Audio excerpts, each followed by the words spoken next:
Just woke up. Gotta go. I don't have anything to pay with. Okay, let's try this again. Going to the grocery store kind of in a hurry. Getting bananas and hair ties. Meredith has a race this morning. Willa's still asleep, and I think we need to be leaving in like 10 or 15 minutes. So things need to move fairly quickly.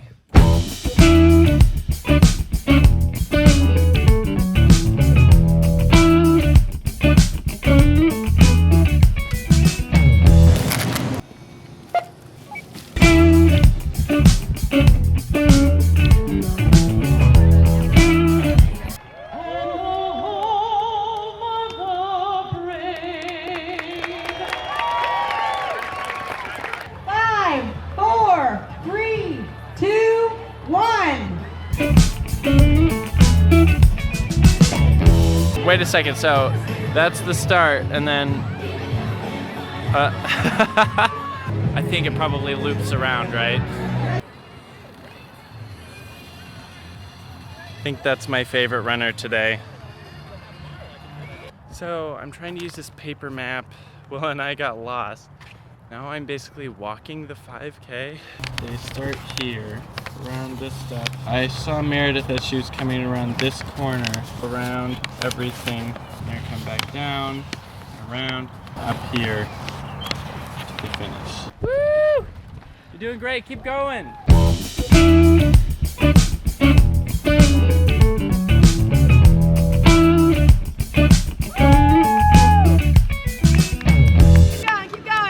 A long golf cart.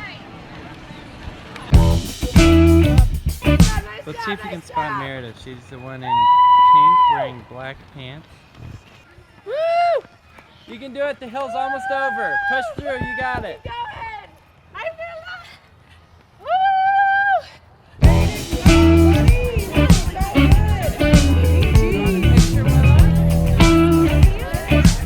Good job. Congratulations. How do you feel? Encrusted in sweat.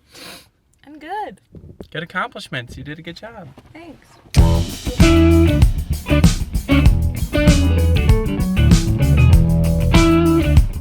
I want to talk to you about design.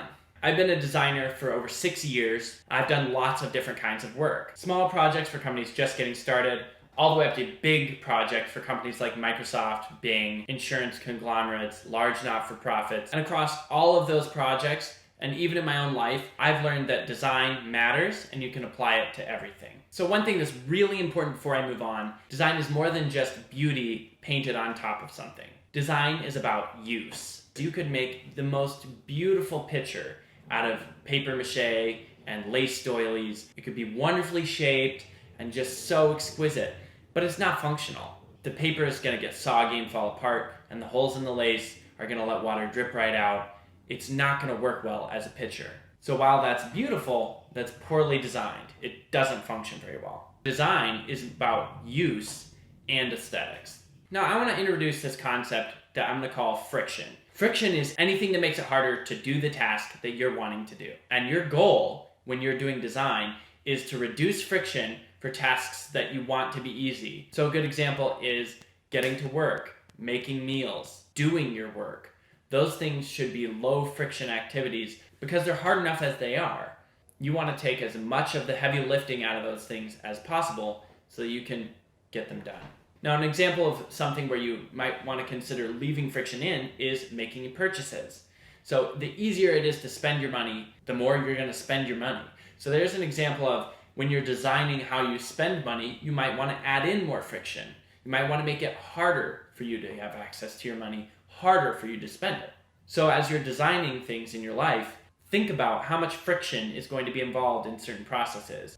So here's a thought experiment. What takes the majority of your time? What is the most time-consuming, mundane task you have?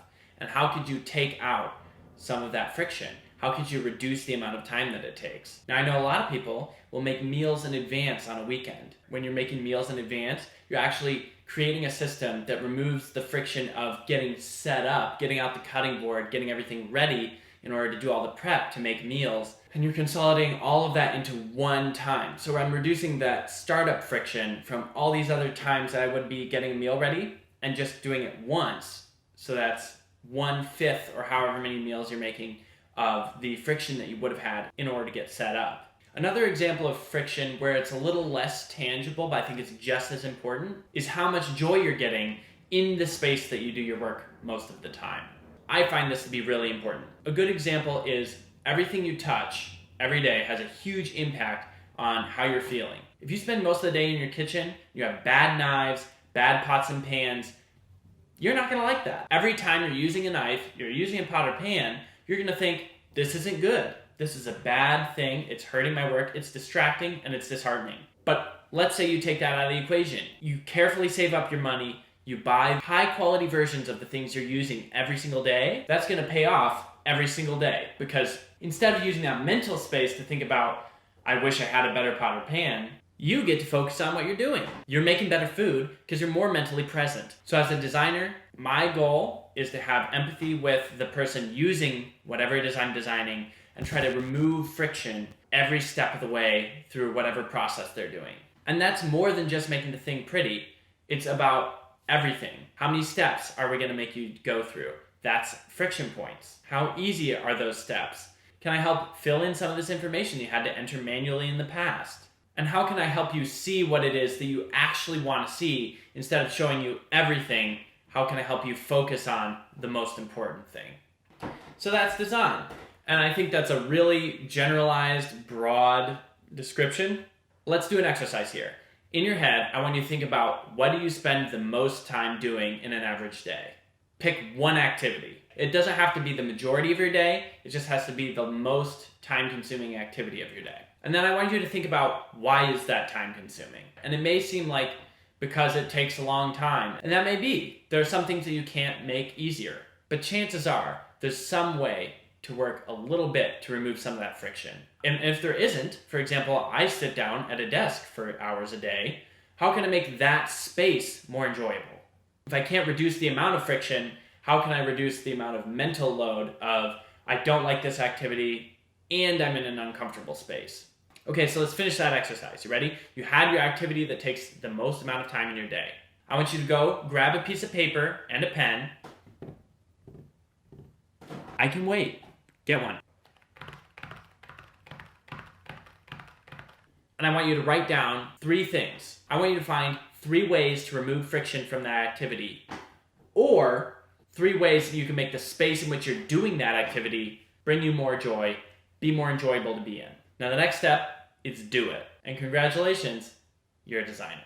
So what did you pick? Let me know in the comments below. I'd love to hear what you did, and I'll respond to any comments, because this stuff is exciting. You're gonna enjoy the process, and you're gonna have a better time every day.